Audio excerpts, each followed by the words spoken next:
Hey guys, Alex here, and today I want to show you how to create a GitOps workflow with Terraform and Jenkins. What we have here is we're going to create a Jenkins pipeline that is going to manage your Terraform. So let's say you're a development team that has multiple people that want to make changes to infrastructure. What this workflow is going to look like is a developer will create a pull request to make changes to the Terraform in the repository. Jenkins will then run Terraform plan against that pull request.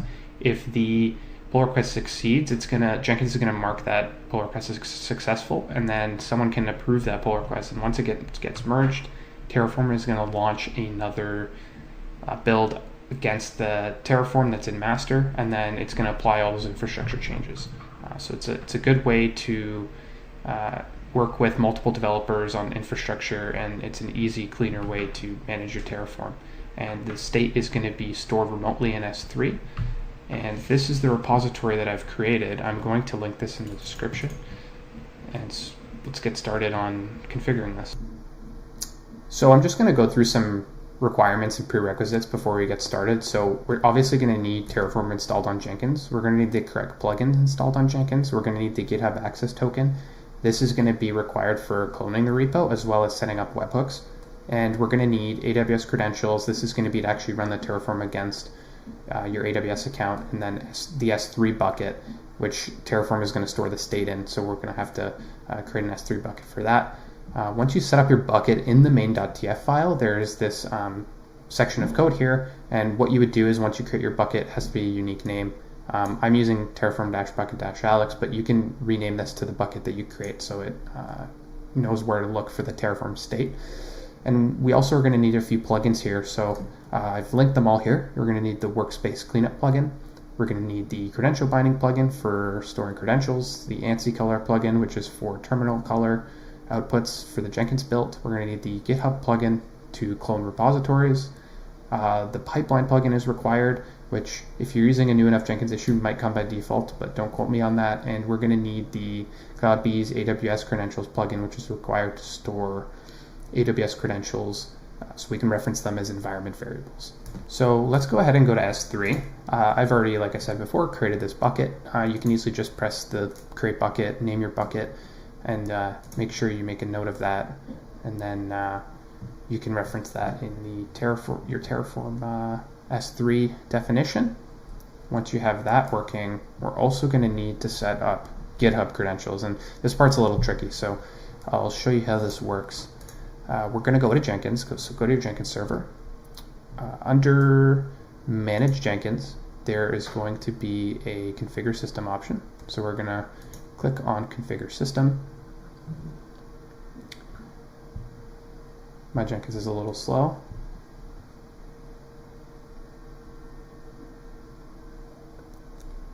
And if we scroll down, there should be this GitHub section. So you can name this whatever you want, but I'm referencing api.github.com just because I'm using the web version, and you're going to have to create a credential for this. I'm going to show you how to do this, and then there's a test connection button to manage this. Just make sure you press manage hooks. If you don't press this manage hooks check mark, your Jenkins won't go out and create the webhooks required for pull requests and running builds automatically. We don't want to pull builds. We want to make sure that there's a webhook and it instantly triggers. So under here, we're going to click Add, click on the Jenkins option, and there's this secret text option. We're actually going to have to do this twice. For the next credential, it's going to be for cloning. So what you would do here is you would paste in your secret, your GitHub secret. You can name the ID whatever you want, but just make sure when you create, and let's go just to your GitHub account settings. So under settings here, under your name, there's a developer settings option, and under personal access tokens, I already created one, but you're going to generate a new token, and just make sure that you're using the admin repo hook permission as well as the repo. So if we were to generate a new token here, I would select repo, and then I would select admin repo hook, and then I would save it. It'll give you a token. So I'll cancel that. Once you have that, you can paste that secret here. Make a note of that secret just so we can reference it again in a second. And then once you have that, you can press the test connection option. And it says that the credentials are verified for my user. Obviously, if you have some sort of bot account, you would do that with your organization, but because this is just a demo and it's very basic, I'm using my account for this, and it's just me. And then once this is configured, you can go ahead and press the save option. You can scroll down and press the save option here, and we're going to leave this page. We're going to go to credentials. On the left here, we're going to add another credential, 2 more credentials actually. We're going to add the AWS credentials and the GitHub credentials for cloning. I'm going to show you how to add the GitHub credential for cloning. So we're going to go into Jenkins down here. We're going to press global credentials. We're going to add a credential. And here we're going to actually use the username and password option. Previously we used the secret text option. I'll show you why this plugin requires it for some reason. You can leave the username blank, and then for the password use the same access token that you used just previously, and then the ID you can name whatever, doesn't really matter. And once you have this set up, we can go back. We'll go to credentials again, and we're going to add another credential, and this is going to be for Amazon account. So if you install the CloudBees AWS Credentials plugin, there's this AWS Credentials option, and just make sure the ID. So if you go to the Jenkins file in the repository, I named the credentials ID AWS Credentials here with the C as a capital. So if you were to copy this and go back here, in the ID, if you were to paste it, now the Jenkins file will know to reference this credential ID, and then you would paste your access key ID and then your secret key ID, which is you get from your AWS account. I already went ahead and set that up, so just make sure that you have access to the bucket to launch resources. In this specific Terraform demonstration, I'm just going to be launching a security group and an EC2 instance, so I don't need all the permissions, but it really depends on what you're trying to do here. So once you have that set up, you should be good to go, and then we can create the pipeline. So before we create the pipeline, I'm just going to do a quick walkthrough to show you what the Jenkins file looks like and some of the Terraform in the repository that we're using. I already kind of highlighted this credentials ID variable that I defined. This just points to, and I'll show you below, points to the credential in Jenkins to make sure it knows to use which one. We're going to start off the Jenkins file with a try-catch block. In the first stage of the pipeline, we're going to check out the repository.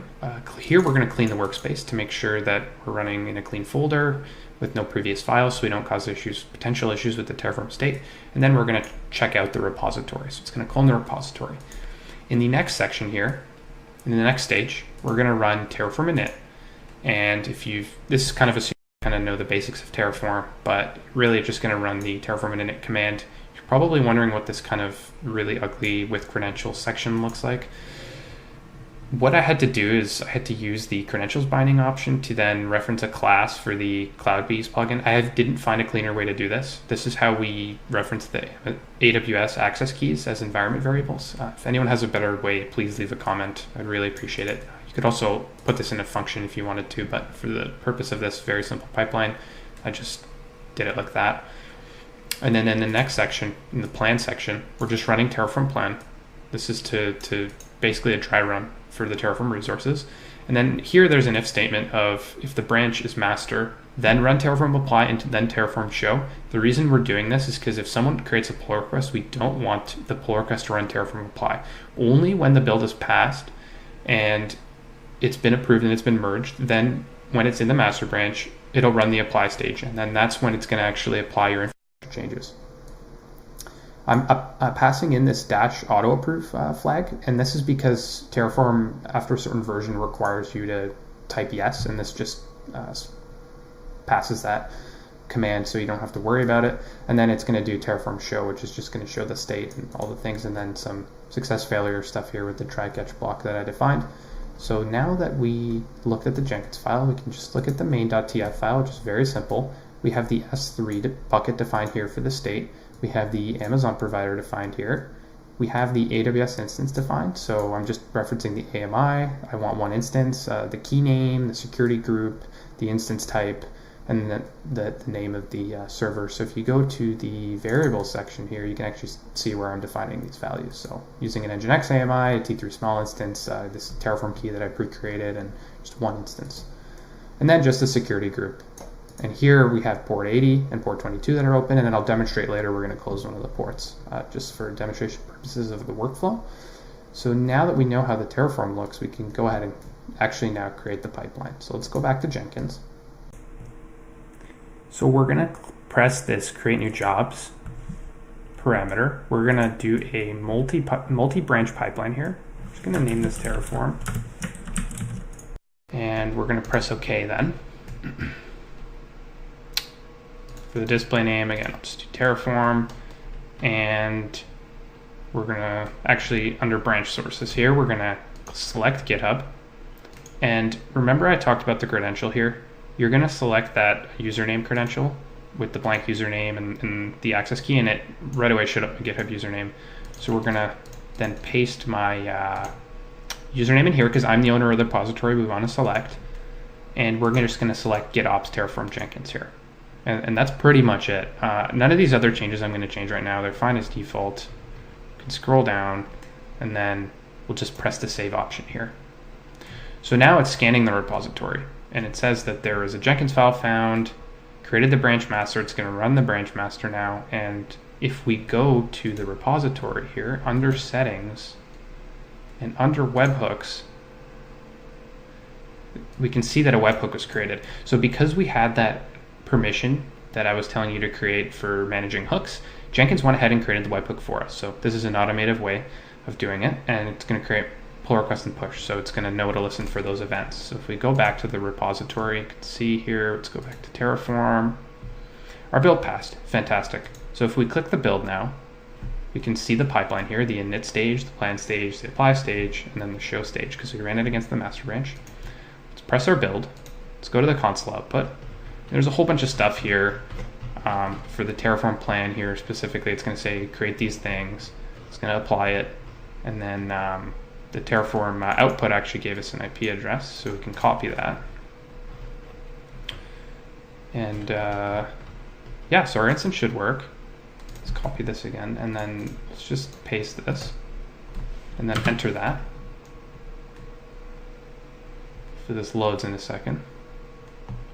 We can go to our EC2 instance and actually see that it got created. So you can see here that there's this Terraform default server that got created at T3 small, and that's what we created with Terraform. It's still initializing, but it looks like it loaded. So you can refresh this. It's just running Nginx in Nginx AMI just to demonstrate what that looks like. So great.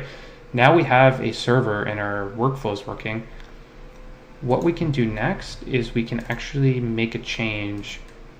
So now let's make that change that we wanted to. So we're going to go into the main TF here, and you can do this through GitHub. I'll just do it through the UI. And what we're going to do here is we're going to remove this port 22 ingress section. Just going to delete that. We're going to commit the changes, and I'm just going to make sure I create a new branch here. Let's propose this change. So we're updating this main.tf file, port 22, create the pull request. So this should now run in Jenkins. If we go back to Jenkins, it's running our PR. Fantastic. So you can see here, it's running the init. It's running the plan. And this should finish shortly. Great. So let's just go to the console log quickly and see the output.